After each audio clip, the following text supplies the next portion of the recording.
Aujourd'hui, SITL est donc une entreprise issue du groupe Fagorbrandt qui, il y a 2 ans, a fait l'objet d'un plan de cession avec un contrat de sous-traitance pour Fagorbrandt.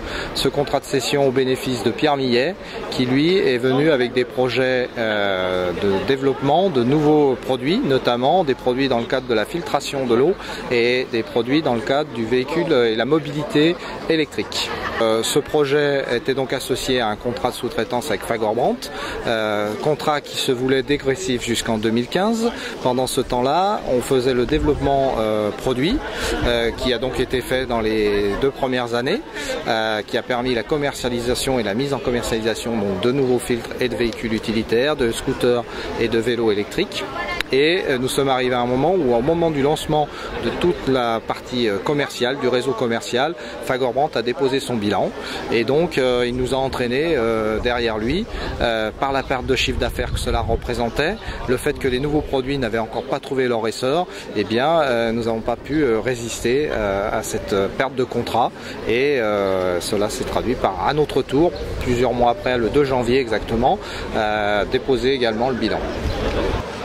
Ce qu'il faut dire, c'est que cette vente, en fait, en 2011, c'était dans le but pour Fagorbrandt d'accompagner la délocalisation de la fabrication en Pologne et en fait pour se débarrasser de nous sans avoir à faire un plan dit social, quoi. Et on voit que la réindustrialisation, c'était du bidon, et donc on s'est retrouvé là, ça fait plus de 6 mois maintenant qu'on est en arrêt total de l'activité, en chômage partiel, avec perte de salaire. Et ça fait 6 mois qu'on se bat avec régulièrement des manifestations pour obtenir le redémarrage des 3 activités: filtre de traitement de l'eau, véhicules utilitaires électriques et lave-linge. Ce qui est sûr, c'est que alors qu'on s'est battu pour redémarrer les activités, que ça s'est fait sur les autres usines de Fagorbrandt, on n'a eu aucun soutien du gouvernement, qui a laissé les millions qui ont été donnés à Fagorbrandt être utilisés pour acheter les lave-linges en Pologne, alors que nous, on reste en chômage partiel à Lyon. Depuis 6 mois qu'on se bat pour le maintien de tous les emplois. Il y a eu plusieurs repreneurs qui se sont déclarés intéressés, qui se sont retirés. Aujourd'hui, il y a principalement 2 offres de reprise. Une d'un groupe sino-américain qui dit reprendre tous les salariés, mais dans un premier temps qui en fait travailler que 40. Et pendant 2 ans, il y a près de 200 personnes qui vont rester au chômage partiel, peut-être en formation. On n'a pas d'informations précises là-dessus. Mais donc en fait, on obtiendrait le maintien de tous les emplois, c'est très positif. Mais pour la plupart d'entre nous, on ne serait pas prêt de travailler. Et c'est pour ça que l'autre offre de reprise qu'on soutenait, qui est le redémarrage du lave-linge en remanufacturing, c'est-à-dire un projet novateur, écologique, de récupération sur les lave-linges en fin de vie des composants réutilisables. Ce projet qui a été porté par les salariés, c'est vraiment dommage qu'on n'ait eu aucun soutien des pouvoirs publics. Et encore maintenant, il permettrait que tous les salariés travaillent et ne soient pas juste en chômage partiel.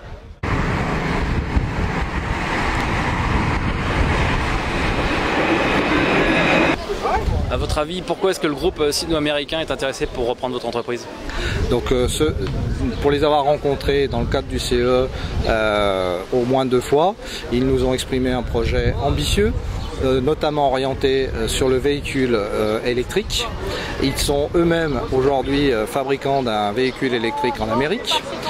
Ils sont intéressés de venir s'implanter sur l'Europe, et de l'Europe ils veulent exporter sur la Chine. Donc le produit qu'ils ont développé, et en associant en gamme le produit que nous avons nous développé, qui est le produit Citelec. Est-ce que vous craignez pas que tout simplement ce groupe va venir chez vous, prendre les brevets, fermer l'entreprise, partir avec le brevet et aller s'implanter en Chine? Il est clair que ce risque a été identifié. C'est un risque sur lequel nous demandons des engagements à Centro dans les débats que nous avons avec eux. Dans l'avis qui a été donné au CE, même s'il était pour notre collège favorable, il était assorti de conditions d'engagement, et de même pour l'avis d'abstention qui est sorti aujourd'hui et qui va être, puisque c'est cet avis majoritaire qui va être exprimé aujourd'hui à la barre du tribunal.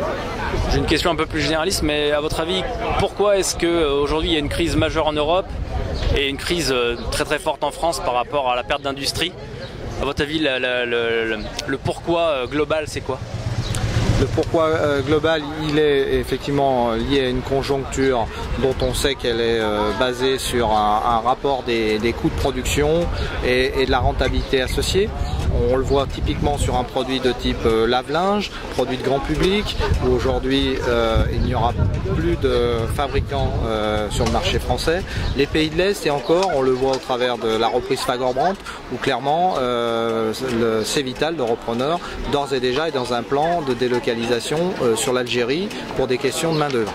Donc en regard de ça, l'industrie ne peut se maintenir qu'en ayant des produits à forte valeur ajoutée. Les produits qui sont fabriqués, les nouveaux produits développés par Citel se positionnent sur des créneaux à forte valeur ajoutée, et il est nécessaire aujourd'hui de continuer ces développements. C'est aussi dans le projet de Centro des ambitions qui sont affichées avec le développement d'autres produits de type véhicules de place, tourisme, toujours dans la version électrique, sur un marché qui pour eux, auquel ils croient et qui pour eux est porteur.